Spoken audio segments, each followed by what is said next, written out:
Good evening बच्चों। पढ़ाई एक दिन पहले की जैसा कि बात किए थे, न्यू सीरीज स्टार्ट कर रहे हैं कक्षा 10वीं के लिए, गणित विषय के लिए, छत्तीसगढ़ माध्यमिक शिक्षा मंडल के बच्चों के लिए। पढ़ाई एक दिन पहले की, इसका नाम दिया गया है इस सीरीज़ का, क्योंकि आप एक दिन पहले इन वीडियोस को देखकर अपना बेस क्लियर कर सकते हैं और रिवीजन कर सकते हैं, और साथ ही साथ अभी वर्तमान में भी इन्हीं के जरिए पढ़ते हुए आप अपनी स्टडी कर सकते हैं। तो स्टार्ट करते हैं बच्चों। सबसे पहले स्टार्ट कर रहे हैं इकाई 3 वाणिज्य गणित से। सबसे छोटा यूनिट है, एक चैप्टर का एक यूनिट। ऐसे यूनिट जिनमें एक चैप्टर हो वो अच्छे यूनिट में से गिने जाते हैं। इकाई 3 है, यूनिट 3 है ये, वाणिज्य गणित। इसमें से अध्याय 8, सिर्फ ये एक अध्याय का अपना एक पार्ट का जो है वो एक यूनिट है। ठीक है। बैंकिंग एवं कराधान। कराधान आपके कोर्स से यहाँ से अभी हट चुका है इस साल के लिए। ठीक है, यानी कि जो टैक्सेशन होता है, टैक्स निकालते हैं, आयकर निकालते हैं, उसकी गणना करते हैं, वो वाला क्वेश्चन अब नहीं आएगा। अदरवाइज वो एक क्वेश्चन फिक्स रहता था। फिर भी अब जो क्वेश्चन बच गए हैं वो है आवर्ती जमा खाता का और एक सावधि जमा खाता का। ठीक है, ये दोनों में से दोनों ही आएंगे, क्योंकि ये 5 नंबर का एक प्रश्न आना है यहाँ से, ब्लूप्रिंट के आधार पर बता रहा हूँ मैं। ठीक है, अगर आप लोगों के पास ब्लूप्रिंट नहीं है तो ये ऐसा एक ब्लूप्रिंट बोर्ड ने अपने वेबसाइट पे जनरेट किया। छत्तीसगढ़ माध्यमिक शिक्षा मंडल की जो वेबसाइट है वहाँ पर अपलोड किया है, वहाँ से आप निकाल सकते हैं। बेसिक किसका पाठ्यक्रम का ब्लूप्रिंट है कक्षा 10वीं के लिए। ठीक है, गणित विषय के लिए है। ये देखिए, वाणिज्य गणित से 7 है, तो आपको ब्लूप्रिंट देखने की ज़रूरत नहीं। मैं जो तैयारी कराऊंगा आप लोग को ब्लूप्रिंट के आधार पर ही करवाऊंगा। तो ऐसे यूनिट जिनमें एक चैप्टर है उनको हम पहले कवर कर लेंगे और अपना कॉन्फिडेंस लेवल हम पहले बढ़ा लेंगे। ठीक है, तो यहाँ से आने वाले हैं 1 अंक के 2 प्रश्न और 5 अंक का एक प्रश्न। तो वो 5 अंक का एक प्रश्न इन्हीं दोनों में से कोई एक होगा। और आप जानते हैं 4 अंक से अथवा चालू हो जाता है, 4 अंक के प्रश्नों से अथवा चालू हो जाता है, तो 5 अंक के प्रश्न में निश्चित ही अथवा के क्वेश्चन रहेंगे। और अथवा भी आजकल ऐसे उठाता है, जिस अध्याय से प्रश्न दिया है अथवा देखिए उसी अध्याय का दूसरा प्रश्न रहेगा। तो एक तरफ ऊपर में आवर्ती जमा खाता आएगा, एक तरफ नीचे में सावधि जमा खाता आएगा। अब आप डिसाइड करिए आपको दोनों में से क्या पढ़ना है। अभी मैं पढ़ा दूंगा, आपको जो सरल लगता है उसी को पिक करिए, आप ये यूनिट को कवर कर डालेंगे एक ही बार में।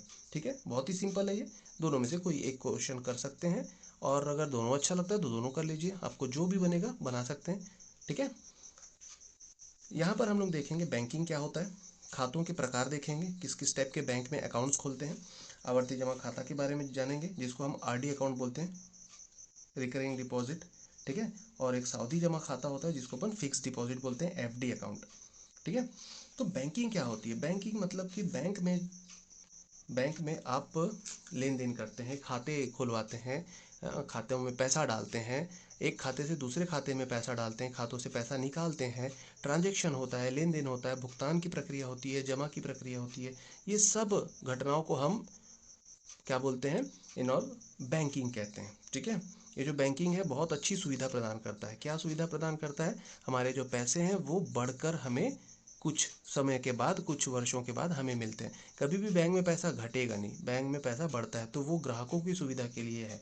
तो ये जो बैंकिंग है ये ग्राहकों को ध्यान में रखते हुए बनाया गया है। ठीक है, अब बैंकिंग, जब आप कभी भी किसी बैंक में जाते हैं तो वहाँ पे सबसे पहले खाता खोलना पड़ता है।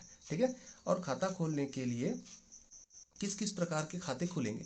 जैसे कि कोई सैलरीड पर्सन है जिसकी तनख्वाह आती है, तो उसको सेविंग अकाउंट खुलवाना होता है। ठीक है, बचत खाता जिसको बोलते हैं। वैसे ही एक चालू खाता होता है। ठीक है, चालू खाता, बचत खाता, फिर होता है आवर्ती जमा खाता, सावधि जमा खाता, ये सब भी खातों के प्रकार है। ठीक है, ये प्राइमरी खाता जो होता है, बेसिक खाता, उससे रिलेटेड रहता है आवर्ती जमा खाता। बेसिक खाता किसको बोलते हैं? जैसे सेविंग अकाउंट। सेविंग अकाउंट में जैसे पैसे आ रहे हैं, सेविंग अकाउंट मीन्स जैसे आपका सैलरी अकाउंट है और उसमें पैसे आ रहे हैं हर महीने हर महीने हर महीने, और अब वहाँ से कुछ एफडी करवाना चाहते हैं तो एफडी करवा दीजिए। आवर्ती जमा खाता आरडी करवाना चाहते हैं तो आरडी करवा दीजिए। आरडी को मैं बता दूं, मुख्यतः आप 3 से 4 प्रकार के खातों के बारे में आप जानिए। चालू खाता, बचत खाता, आवर्ती जमा खाता और सावधि जमा खाता, इन दोनों को हम लोग अच्छे से पढ़ेंगे। ठीक है, तो जो आप सेविंग अकाउंट खोलते हैं उस सेविंग अकाउंट के थ्रू आपका बहुत सारे अकाउंट खुलते हैं, जैसे लोन अकाउंट खुलेगा, ठीक है, होम लोन, कार लोन, ये सब अकाउंट भी खुलते हैं, उसी से रिलेटेड रहता है, ठीक है। म्यूचुअल फंड से रिलेटेड जो अकाउंट रहता है वो भी उसी सेविंग अकाउंट से रिलेट होके खुलेगा, ठीक है। तो ऐसे बहुत सारे प्रकार के खाते होते हैं, उनको उनके बारे में जानना उतना ज़रूरी नहीं। मैं जो बोला हूँ 4 प्रकार के खातों में से 2 प्रकार के खातों को आपको जानना ज़रूरी है, आवर्ती और सावधि, ठीक है। तो जो सेविंग अकाउंट है वहाँ से इन लोगों की प्रकृति के बारे में जानते हैं, ठीक है। आवर्ती जमा खाता क्या होता है, नाम से स्पष्ट है, आवर्ती मतलब आवर्ती होगा, बार बार, आवर्तित होना यानी कि रिकरेंस होना, रिकरेंस यानी कि पुनरावृत्ति होना, बारंबार होना। तो ऐसा अकाउंट जिसमें आप कोई रकम बार बार डालते हैं, हर महीने डालते हैं, ठीक है, हर महीने एक निश्चित राशि आप बार बार डालेंगे, आवर्ती, नाम से स्पष्ट है, आवर्ती यानी कि बार बार होना, ठीक है। तो इसको समझ जाइए, आरडी अकाउंट होता है बार बार अपने उस अकाउंट में पैसे डलवाना। तो सेविंग अकाउंट से आप कटवा के बार बार उसमें आप पैसे डलवा सकते हैं। सावधि, इसका क्या मतलब होता है, फिक्स्ड डिपॉजिट, फिक्स्ड, आप फिक्स कर दिए। सावधि का मतलब होता है सधन अवधि, संधि विच्छेद करें तो सधन अवधि, यानी कि समय के साथ कोई पैसा अगर आपने जमा कर दिया कि मैं, मेरे पास 1 लाख रुपए है, मैंने 5 साल के लिए उसको फिक्स कर दिया। फिक्स मतलब अब ना उसको आप निकाल सकते हैं, ना ही उसमें और कुछ डाल सकते हैं, ठीक है। 5 साल के लिए फिक्स, अगर निकालेंगे तो पेनल्टी पड़ जाएगा, ठीक है। इसलिए सावधि यानी कि सधन अवधि, फिक्स डिपॉजिट है ये, ठीक है। तो दोनों के नेचर को समझिए, ये 5 साल के लिए फिक्स हो गया, 3 साल के लिए फिक्स हो गया, जितने साल के लिए आप फिक्स करना चाहे फिक्स कर दिए, आप हर महीने इसमें नहीं डाल रहे हैं। आवर्ती जमा खाता आपको ऑप्शन देता है हर महीने पैसे डालने की, ठीक है। तो ये आवर्ती है, इसमें किस टाइप का ब्याज मिलता है, इसमें किस टाइप का ब्याज मिलता है उसको देखेंगे। ये ब्याज के नाम से सबसे अच्छे खाते माने जाते हैं, ठीक है। और जो हमारा चालू खाता है, बचत खाता है, उसमें ब्याज उतना नहीं मिलता, 3 से 4% ब्याज मिलता है, और इनमें 7%, 8% ऐसे मिलते हैं। फिलहाल अभी कम हो गए हैं कोरोना काल में, परंतु इनमें 7-8% तक का मिल जाता है, ठीक है। तो हमको इनमें कैसे ब्याज निकालते हैं उसकी गणना करनी है, पर फिलहाल बैंकिंग से रिलेटेड आपको इन टैक्स के बारे में जानने हैं। मूलधन, मूलधन को अपन प्रिंसिपल बोलते हैं। मूलधन क्या होता है, जो पैसा आप जमा कर रहे हैं, ठीक है, यानी कि जो पैसा आप जमा कर रहे हैं मतलब बैंक में, बैंक को उधार दे रहे हैं आप, या जो पैसा आप बैंक से लेते हैं, अगर मैं लोन लिया वहाँ से, ठीक है, 5 लाख का मैंने लोन लिया, ठीक है, तो 5 लाख का लोन लिया तो वो मेरा मूलधन हो जाएगा, ठीक है। अब उसको चुकाने में मुझे ब्याज देना पड़ेगा, ठीक है। और अगर मेरा पैसा 5 लाख वहाँ बैंक में जमा है, तो वो बैंक, ऐसा होगा कि बैंक ने मुझसे उधार लिया है, तो वो बैंक मुझे उस पर ब्याज देते जाएगी, ठीक है। तो एक राशि होती है मूलधन, इसको हम बोलते हैं उधार ली गई राशि या उधार दी गई राशि, ये लेन देन के लिए काम आती है। इस पर जब दर और समय एक्ट होते हैं, जब दर और समय दोनों एक्ट होते हैं, यानी कि दोनों लगते हैं, है ना, दर यानी कि प्रतिशत, कितने प्रतिशत की दर से ये मूलधन बढ़ेगा या घटेगा, ऐसी बात होती है, और कितने समय के लिए चल रहा है ये बात होती है। जब दर और समय मूलधन पे एक्ट होते हैं तो वो बनता है ब्याज, ठीक है, ब्याज और मिश्र धन बनता है। तो जो मिश्र धन है, नाम से स्पष्ट है, मिश्र है, मूलधन और ब्याज का मिश्र रूप क्या कहलाता है, मूलधन और ब्याज का मिश्र रूप क्या कहलाता है, मिश्र धन कहलाता है, ठीक है। फिर 1 नंबर के लिए क्वेश्चन आ सकता है, पैन, पैन का full form, PAN, pan number, एक पैन कार्ड होता है, सबका बनता है ना। आप लोग छोटे बच्चे होंगे तो आपका अभी नहीं बनेगा। जो सैलरीड पर्सन होते हैं, जिनकी तनख्वाह आती है, या जिनके 1 लाख से ऊपर के ट्रांजेक्शन होते हैं, भुगतान की क्रिया होती है, 1 लाख से ऊपर के लेन देन होते हैं, उनको पैन नंबर की बहुत ज़्यादा आवश्यकता होती है। या जो आयकर पटाते हैं उनको पैन नंबर की बहुत ज़्यादा आवश्यकता होती है। तो जैसे जैसे आप बड़े होंगे उनके बारे में आप लोगों को जानकारी होगी। फिलहाल एक प्रश्न आता है कि बैंक में खाता खुलवाने के लिए इनमें से किस संख्या की आवश्यकता होती है ना। तो यहाँ पर एक आंसर बनता है पैन, पैन संख्या, पैन, जिसको अपन बोलते हैं स्थायी खाता संख्या, परमानेंट अकाउंट नंबर, स्थायी खाता संख्या। हालांकि बैंक में खाता खुलवाने के लिए इसकी कोई अनिवार्यता नहीं है। एक छोटा बच्चा, जब आप छात्रवृत्ति के लिए खाता खुलवाते हैं तो आपको पैन नंबर की आवश्यकता नहीं पड़ती है, ठीक है। फिर भी एक क्वेश्चन ऐसा बन जाता है तो उसको याद रखिएगा, पैन नंबर, ठीक है। इसी से रिलेटेड एक टैन नंबर होता है, ठीक है, तो उसको टैन मतलब टेम्परेरी अकाउंट नंबर बोलते हैं। अस्थायी खाता संख्या, अस्थायी, टेम्परेरी, टी से रहेगा तो टैन रहेगा। मैं हालांकि यहाँ लिख नहीं रहा हूँ, आप लोग समझ सकते हैं। आवर्ती जमा खाता, आरडी अकाउंट में ब्याज की गणना हम लोग कर रहे हैं। यहाँ पर कौन कौन सी चीज़ें देखने को मिलेगी, यहाँ पर देखने को मिलेगा एक मासिक जमा, हर महीने यहाँ पर आप जमा करेंगे। आरडी यानी कि आवर्ती होना चाहिए बार बार, तो मासिक जमा धन, जिसको हम मूलधन पी के नाम से जानेंगे, ठीक है। एक तो दर पता चलेगी, आर जिसको बोलेंगे, ये प्रतिशत में रहेगा, वो भी वार्षिक दर, ठीक है। फिर दूसरा आता है माह की संख्या, माह की संख्या, इसको हम n से शो करेंगे। ठीक है, इतनी चीज़ों से आपको आरडी अकाउंट में यानी कि आवर्ती जमा खाता में ब्याज की गणना निकालना आप आराम से सीख सकते हैं इतने चीज़ों से। ठीक है, तो आवर्ती जमा खाता में ब्याज कैसे निकलता है?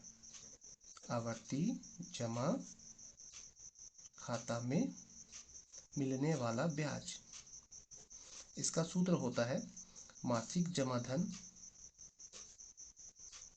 मासिक जमा धन गुणा दर गुणा माह की संख्या, माह की संख्या गुणा माह की संख्या धन 1, पूरे के बटे में 100 लगेगा और 24 लगेगा, 2400 भी लिख सकते हैं। ये माह की संख्या पढ़ लीजिए या फिर माह पढ़ लीजिए, कोई दिक्कत नहीं है। ठीक है, इसी सूत्र को आप ऐसा लिखिए, मुझे ये ज़्यादा पसंद आता है ये लिखना, मैं संकेत पे नहीं लिखता। फिर अगर आपको संकेत पे लिखना है तो ऐसा लिख सकते हैं, पी गुणा दर मतलब r गुणा माह की संख्या मतलब n, कोष्टक में n धन 1 यानी कि माह की संख्या धन 1, माह की संख्या से 1 ज़्यादा, बटे में 100 गुणा 24। ये ब्याज का सूत्र हो गया भाई। ठीक है, किसमें ब्याज? आवर्ती जमा खाता में मिलने वाला ब्याज का सूत्र ये हो गया। ठीक है, आपको अगर ये सब सुविधा लगता है इसको लगाइए, पर मैं इसको लगाऊंगा। ठीक है, आ जाइए प्रश्न में, 2 प्रश्न देखेंगे। करीम एसबीआई में 150 रुपये प्रति माह की दर से 2 वर्ष तक आवर्ती जमा खाता में निवेश करता है। 2 साल तक वो निवेश कर रहा है। कौन? करीम। करीम एक व्यक्ति है जो एसबीआई में गया, स्टेट बैंक ऑफ इंडिया में गया, और 150 रुपये प्रति माह, 150 रुपया प्रति माह की दर से 2 वर्ष तक आवर्ती जमा खाता में निवेश करता है। ठीक है, 150 रुपया हर माह वो क्या कर रहा है? निवेश। मतलब 150 रुपया इस जनवरी में डाला, फिर फरवरी में भी डालेगा, फिर मार्च में भी डालेगा। ये राशि जो है वो बार बार डल रही है, बार बार हो रही, मतलब ये आवर्ती है। ठीक है, आवर्ती हो रहा है, आवर्ती जमा खाता है। ठीक है, तो इसमें जो ब्याज निकलेगा वो आवर्ती जमा खाता के सूत्र के हिसाब से निकलेगा। तो 150 रुपये प्रति माह जमा कर रहा है, इसलिए मासिक जमा धन कितना हो जाएगा? 150। 2 वर्ष तक के कर रहा है, तो 2 वर्ष, वर्ष से हमको कोई मतलब नहीं, इसको माह में कन्वर्ट करेंगे। कितने माह तक जमा किया? क्योंकि ये माह में जमा करने वाली राशि है, तो माह की संख्या हमको जाननी बहुत ज़रूरी है। यदि ब्याज की दर 5% वार्षिक हो, ठीक है, तो 2 वर्ष के बाद यानी कि 2 वर्ष का उसका जो टेन्योर है वो खत्म हो जाएगा। टेन्योर मतलब समय अवधि, समय अवधि जब उसकी खत्म हो जाएगी, 2 वर्ष तक के लिए वो आरडी अकाउंट खोल रहा था, 2 वर्ष खत्म होने के बाद उसको कितनी धनराशि मिलेगी। ठीक है, तो 150 करके वो जमा किया। कितने बार? साल भर जमा किया, फिर अगले साल और साल भर तक जमा किया, यानी कि 2 साल तक जमा किया, तो उसका जो एक मुद्दल है वो जमा हो गया बैंक में। ठीक है, अब बैंक उस पर ब्याज देगा। ब्याज मिलके मूलधन के साथ, मुद्दल मतलब मूलधन, मुद्दल के साथ ब्याज मिलके मिश्र धन बनेगा। तो उसको कितनी धनराशि मिलेगी वो पूछ रहा है, मतलब कि हमको मिश्र धन प्राप्त करना है। ठीक है, पर मिश्र धन प्राप्त करने से पहले बैंक उसको कितना ब्याज देती है वो निकालना जरूरी है। ठीक है, तो बैंक के द्वारा दिए जाने वाला ब्याज की गणना हम लोग करते हैं। तो सबसे पहले लिखेंगे हम, दिया गया है, क्या दिया है भाई? दिया है मासिक जमा धन, मासिक जमा धन, मासिक जमा धन को हम पी से शो करेंगे, और ये है 150 रुपया। ठीक है, 150 रुपया प्रति माह है, ये प्रति माह इसलिए मासिक जमा बोल रहे हैं, प्रति माह जमा किया जाने वाला धन। और समय कितना है? समय अपन माह में लिखेंगे, माह की संख्या, माह की संख्या जिसको हम n से बोलते हैं, वो एक्चुअल में 2 वर्ष है। तो 2 वर्ष में कितने माह होते हैं? 2 वर्ष में कितने माह होते हैं भाई? 1 वर्ष में होते हैं 12 माह। तो 2 वर्ष में 12 12 24, 24 माह हो जाएंगे। ठीक है, 2 वर्ष में 24 माह, तो ये 24 माह लिख दिया मैं। माह की संख्या कितनी हो गई? 24। और दर कितना दिया हुआ है? दर दिया हुआ है 5% वार्षिक। ठीक है, वार्षिक भी लिख लेंगे। ठीक, आपको ज्ञात करना है, क्या ज्ञात करना है? 2 वर्ष की समय अवधि खत्म हो जाने के बाद उसको कितनी राशि बैंक उसको देगी। ठीक है, तो अपन लिखेंगे समय अवधि पश्चात, यानी कि परिपक्वता पश्चात, या 2 वर्ष पश्चात, कुछ भी लिख सकते हैं आप। 2 वर्ष बाद करीम को मिलने वाली धनराशि, मिलने वाली धनराशि, ये हमको पता लगाना है, ये हमको ज्ञात करना है। ठीक है, अब इसमें सूत्र क्या लगाएंगे? उपयोग होने वाला सूत्र, उसकी भी व्याख्या करनी है। ठीक है, क्योंकि ये आवर्ती जमा खाता है तो हम पहले सबसे पहले ब्याज निकालेंगे। तो हम आवर्ती जमा खाता में मिलने वाला ब्याज का सूत्र लगा रहे हैं। आवर्ती जमा खाता में ब्याज बराबर क्या होता है इसका सूत्र, मासिक जमा धन, मासिक जमा धन गुणा दर गुणा माह की संख्या, कोष्टक में माह की संख्या से एक ज्यादा कर दो, महाधन एक लिख रहा हूँ, उसको माह की संख्या ही समझिएगा आप लोग। नीचे में आ जाएगा 100 गुणा आ जाएगा 24। ठीक है, ये सूत्र याद कर लेंगे, बार बार लिखते रहेंगे तो भी याद हो जाएगा। 2 प्रश्न अपने मन से बना लेना तो वो आपको याद हो जाएगा। ठीक है, तो चलिए ब्याज की गणना कर रहे हैं। मासिक जमा धन कितना है भाई 150, गुणा दर कितना है भाई 5, गुणा माह की संख्या कितनी आई थी 24, और कोष्टक में 24 धन 1 यानी कि 1 बढ़ा के लिख लो 25। ठीक है, 24 धन 1 25, इधर 24 आएगा तो इधर 25, इधर 60 आएगा तो इधर 61 आएगा। ठीक है, नीचे में 100 गुणा 24, ये सब गुणे में है ऊपर, नीचे का ऊपर से काटा जा सकता है, 24 से 24 कटेगा, गुणे गुणे में है इसलिए, एक शून्य से एक शून्य काटा, ऊपर क्या बचा 15 गुणा 5 गुणा 25, नीचे में आ जाइए क्या बच जाएगा 10। नीचे में 10 या 100 टाइप के कुछ भी अगर वैल्यू आती है तो उसको काटा पीटी मत कीजिएगा, सीधे उसको दशमलव लगाने में उपयोग कर लीजिएगा। ठीक है, एक शून्य है मतलब आप ऊपर गुणा कीजिए, बाएं से एक अंक खसका के दशमलव लगा देंगे तो आराम से आंसर आ जाएगा। इनको बस गुणा करना है। ठीक है, तो इनको गुणा करते हैं, ये कितना हो जाएगा 15 पंचे 75, 75 गुणा 25 बटे 10। रफ वर्क आप बगल में भी कर सकते हैं, 75 गुणा 25, 5 पंचे 25 का 5 हासिल आया 2, 5 सत्ते 35 और 2 37, 2 पंचे 10 का शून्य हासिल आया 1, 2 सत्ते 14 और 1 15, इधर 5 आ गया, इधर 7 आ गया, 3 5 8 हो गया और ये 1, 1875, 1875 बटे 10। दशमलव कहाँ लगेगा 5, यानी कि 5 से एक अंक खसका के बाएं से एक अंक पीछे खसक के, यानी कि ब्याज आपको मिल गया है, ब्याज की गणना हो गई है 187 रुपये 50 पैसे। इसको 5 पैसे नहीं पढ़ेंगे 50 पैसे पढ़ेंगे। ठीक है, रुपया में लिखेंगे, ये ब्याज हुआ। ये पैसा उसको नहीं मिलने वाला है, धनराशि जो मिलेगा वो कौन है, वो है मिश्र धन। ठीक है, तो 2 वर्ष बाद, 2 वर्ष बाद मिलने वाली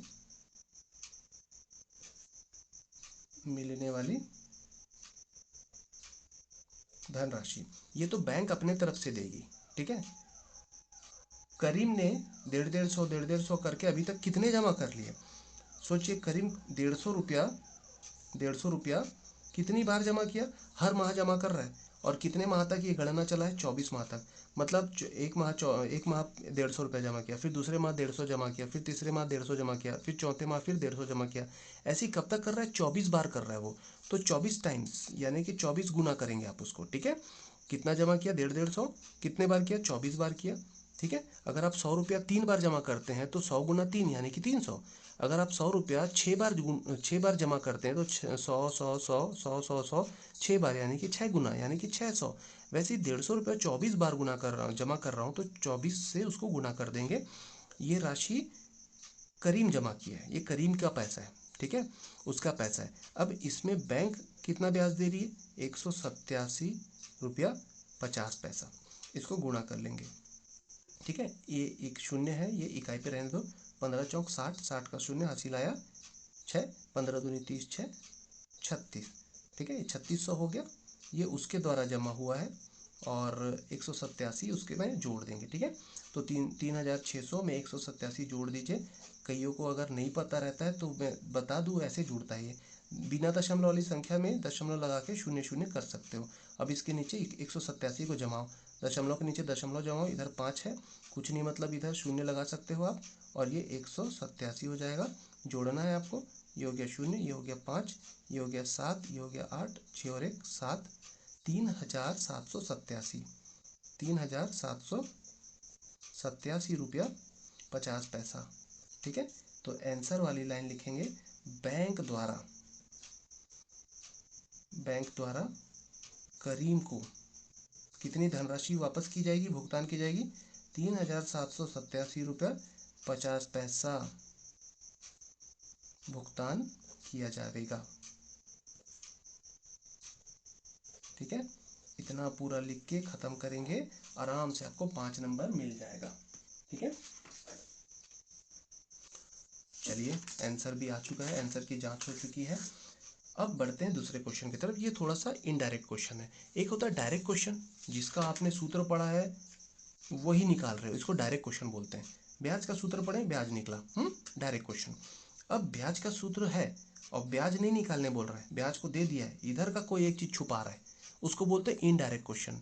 ये सेकंड अप्रोच होता है, ये फर्स्ट अप्रोच है, एक सीधे लाइन पे जा रहा है। अब उसको सेकंड अप्रोच यानी कि दूसरे तरीके से बनाते हैं, ये इनडायरेक्ट क्वेश्चन होता है। ठीक है, तो ये उधर से निकलता है, इसको अपन पक्षांतर करते हैं, ट्रांसफर करके इसको सॉल्व करेंगे। ठीक है, आ जाइए, ये इनडायरेक्ट क्वेश्चन एक ठो सेलेक्ट किया हूं मैं। पद्मिनी ने जिला सहकारी बैंक में 100 रुपये प्रति माह का, है ना, 100 रुपये प्रति माह का, यानी कि प्रति माह मतलब हर माह जमा कर रहा है, फिर से आवर्ती हो गया ये।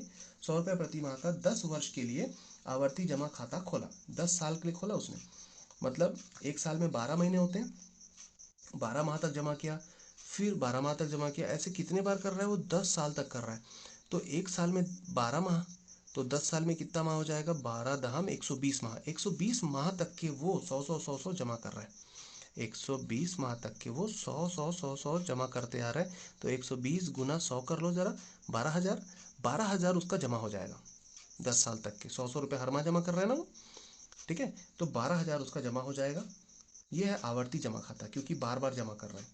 तो आवर्ती जमा खाता में बैंक द्वारा ब्याज की राशि उसको 3,025 दी जा रही है। ब्याज की राशि अब बता दी है, बोलता बताइए कितने प्रतिशत वार्षिक दर से उसको इतना ब्याज मिला होगा, मतलब दर कितनी रही होगी वो पूछ रहा है। तो आ जाइए, दिया गया लिखते हैं,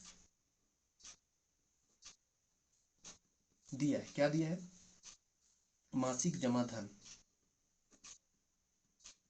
मासिक जमा धन P बराबर कितना, 100 रुपए।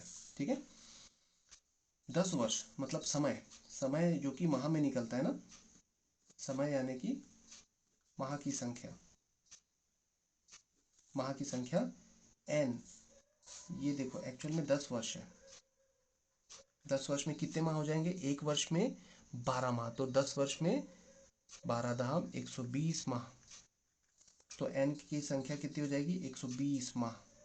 ठीक है, अच्छा यहाँ पर दर दिया नहीं है, दर निकालना है। दे क्या दिया है, ब्याज, आवर्ती जमा खाता में जो ब्याज मिलता है वो ब्याज दे दिया गया है 3,025 रुपया, हम ये ब्याज देंगे भाई, बैंक वाले बोलते हैं ये हमारी तरफ से ब्याज मिला है। दर ज्ञात करना है आपको, क्या ज्ञात करना है यहाँ पर, दर ज्ञात करना है, क्या ज्ञात करना है भाई, दर, आर का मान हमें ज्ञात करना है। ठीक है, तो उपयोग होने वाला सूत्र क्या है, दर का कोई सूत्र थोड़ी ना है, सूत्र तो उसी का है, आवर्ती जमा खाता में मिलने वाले ब्याज का। ठीक है, तो लिखेंगे आवर्ती जमा खाता में मिलने वाला ब्याज का सूत्र क्या होता है, सूत्र मासिक जमा धन गुणा दर गुणा माह की संख्या, कोष्टक में माह की संख्या में एक ज्यादा। ठीक है, और नीचे में आ जाएगा 100 गुणा 24। अब देखिए ब्याज हम निकाल नहीं रहे, ब्याज निकालते तो इधर मान डाल रहे होते, इधर का मान छुपा के रखा है, ब्याज दे दिया, तो ब्याज के जगह ब्याज का मान डाल दीजिए 3,025। मासिक जमा धन कितना है, 100। ठीक है, 100 गुणा दर नहीं पता, तो दर को दर ही रहने दो, आर भी लिख सकते हो उसके जगह पर, वैल्यू नहीं पता है आपको। ठीक है, गुणा माह की संख्या कितनी भाई, 120 माह, और अंदर 120 और एक ज्यादा यानी कि 121, नीचे में आ जाइए 100 गुणा 24। देखो सीधा 100 से 100 कट रहा है, काट दो, है ना, ज्यादा टाइम पास नहीं करना है, जो कटता है फटाफट काटो। ये हो गया दर, और ये 120 और ये 24। ठीक है, दर के साथ कौन आ गया गुणे में, 120 गुणा 121, और इधर कौन है, 24 है। 12 से काट रहा हूँ मैं। ठीक है, ऊपर और नीचे में काटने वाली कोई एक ऐसी संख्या खोजिए जो दोनों साइड काटे, ऊपर भी और नीचे भी, तो 12 से कट जाएगा, 12 दूनी 24 और 12 दहम 120, और 2 से फिर कट रहा है। ठीक है, इधर आ गया दर, ये हो गया 10, ये हो गया 121, और आ गया 2। कोई एक ऐसी संख्या सोचो जो ऊपर और नीचे, अंश और हर में दोनों साइड कटिंग का काम करता हो, कौन है वो, 2 है, 2 एक कम 2, 2 पंचे 10, तो क्या बचा भाई, 3,025। ठीक है, 3,025, इधर आ गया दर गुणा 5 गुणा 121। ठीक है। 5 गुणा 121 को आप इधर ला लीजिए, क्योंकि आपको निकालना क्या है, दर का मान निकालना है। तो इधर आप पक्षांतर करेंगे 3025 के पास। 5 और 121 यहाँ गुणे में है, सीधा इधर आ जाएगा भाग में। ठीक है, तो 5 गुणा 121 कहाँ आ गए, भाग में आ गए। ये दर इस तरीके से निकल जाएगा। इसको बोलते हैं, ये इनडायरेक्ट है ये। ठीक है, एक होता है डायरेक्ट जो सूत्र पे रहता है, सीधा सूत्र पे फोकस होता है, और सूत्र लगाया हुआ पर निकल इधर से रहा है पक्षांतर का उपयोग करके। ठीक है, तो ये हो गया दर। आप काटा पीटी करो। चलो कोई एक ऐसी संख्या खोजिए जो दोनों साइड काटे। ये सब रफ है ना, ये आपको कॉपी में नहीं लिखना है, समझने के लिए बस। कोई एक ऐसी संख्या खोजिए जो ऊपर और नीचे काटे। तो 5 से कटेगा, नीचे का भी और ऊपर का भी। 5 एकम 5, 5 छक्के 30। ठीक है, और कई लोग ऐसा 5 पंचे 25 काट देते हैं, गलत है। 5 छक्के 30 हुआ, 5 पंचे 25 नहीं करना, सीधा ये कट गया, मतलब एक अंक उतरता है, याद रखिएगा। 3025 को जब मैं भाग विधि से, भाग रीति से भाग देने के लिए उठाता हूँ, तो आपको पता है कि दो दो की जोड़ी बना के आप करते हैं। अगर ये 5 से छोटा है तो 2 अंक का जोड़ी बना के इसको भाग देते हैं। तो 5 छक्के 30 हुआ, कटमिट। अब क्या सीधा 25 उतारते हैं क्या, नहीं ना, 2 उतारते हैं ना भाई, एक संख्या उतरती है। तो वैसी सोचिए, यहाँ पर एक संख्या उतरेगी, उसको भाग देंगे। तो एक संख्या उतरा, 2 मिला, 2 तो इससे छोटा हो गया, तो 5 शून्य शून्य शून्य बार में दे के अब अगला उतारूंगा मैं। तो 5 पंचे 25। तो क्या करेंगे आप, 5 छक्के 30, फिर 2 को भाग देना 5 से, तो नहीं जाता है, इसलिए 5 शून्य शून्य बनाना। ठीक है, तो 2 का 2 पूरा 5 के पास चला गया, शून्य हुआ ना, 2 शून्य शून्य, यानी कि कुछ भी नहीं बचा। तो 2 का 2 पूरा का पूरा 5 के पास चला गया, 25 हुआ, और 5 पंचे 25, 605 आ गया। और नीचे में 121 है। काटा पीटी करो जरा, कितना आता है देखते हैं। यहाँ पर कर सकते हैं अपन रफ में। अच्छा, ये रफ काम जो है आप साइड में भी कर सकते हैं, पीछे भी कर सकते हैं। इस पे भी मतलब नंबर नहीं कटते हैं, फिर भी अच्छा नहीं दिखता, इसलिए अपन उसको साइड में करते हैं। ठीक है, पर कुछ रफ काम आप साइड में दिखा सकते हैं। नीचे में कौन है, 121। क्या लगता है 11 से कटेगा, कटना चाहिए। ऐसा कॉम्बिनेशन 11 से कटता है, दोनों साइड का कॉम्बिनेशन है 11 से कटने का। 11 11 में 121 होगा, और ऊपर काटेंगे 11 पंचे 55। ठीक है, और 5 बचा, 55 हुआ, फिर 11 पंचे 55, फिर 11 से कट रहा है, 11 एकम 11 पंचे। तो इसका जो आंसर है वो 5 दिख रहा है मेरे को, 5 बार में कट रहा है, तो 5% वार्षिक, ये आंसर आ गया। ठीक है, तो आंसर क्या लिखेंगे आप, अतः बैंक द्वारा ब्याज की दर कितनी थी, ब्याज की दर सीधा लिखिए आंसर में, ब्याज की दर कितनी है, ब्याज की दर 5% वार्षिक है। ये खत्म हो गया। ठीक है, तो ठीक है बच्चों, आज ये 2 ही क्वेश्चन। कल जब हम अगली क्लास में देखेंगे तो हम पढ़ेंगे सावधि जमा खाता में ब्याज की गणना और मिश्र धन कैसे निकालते हैं वो। आशा करता हूँ आप लोगों को आज की क्लास समझ में आई होगी। अच्छा लगा होगा तो लाइक कीजिएगा, ताकि रिस्पांस पता चले कि हाँ आप लोगों को क्लास पसंद आ रही है। फिर और कुछ अच्छे से अच्छा करने की कोशिश करेंगे। ठीक है, तब तक के लिए गुड बाय, गुड नाइट।